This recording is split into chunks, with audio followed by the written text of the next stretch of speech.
મારું નામ ઉષા અંકિત છે. હું શ્રી વિદ્યાલય અને શ્રી બાલિશના ખાતે અભ્યાસ કરું છું.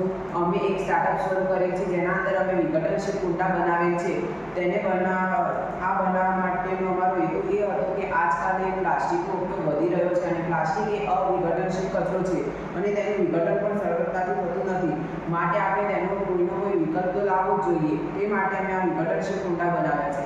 આના ફાયદા એ છે કે આ સરળતાથી વિઘટન થઈ શકે છે અથવા તો આ પર્યાવરણને કોઈ પણ નુકસાન પહોંચાડતું નથી અને આના અંદર છોડનો વિકાસ પણ ખૂબ જ સારો થાય છે.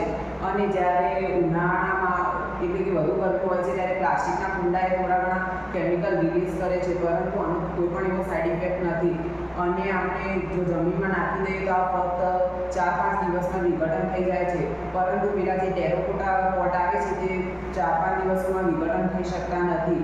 અને આનો ઉપયોગ આપણે નર્સરી અને તેવી બધી જગ્યાએ કરી શકીએ છીએ. હવે આપણે આને બનાવવાની રીત જાણીશું. સૌપ્રથમ આપણે એક કન્ટેનર લઈશું જેની અંદર માટી, નારિયેળની છાલ, હળદર, પાણી વગેરે જેવી વસ્તુઓ લઈને તેને અંદરથી તેને મિક્સ કરીશું. ત્યારબાદ તેના અંદરથી વધારાનું પાણી બહાર કાઢી લઈશું. હવે તેને ડીબામાં ઢાળી લઈશું. ત્યારબાદ આપણું કુંડું તૈયાર છે. હવે તેના ઉપર આપણને કોઈ પણ રીતનું ડેકોરેશન કરવું હોય તો આપણે તેના પર લાલ માટી લગાવીશું અને તેના ઉપર ચોક અથવા તો મેદાથી કલર કરી દઈશું. હવે આપણું આ કુંડું તૈયાર છે.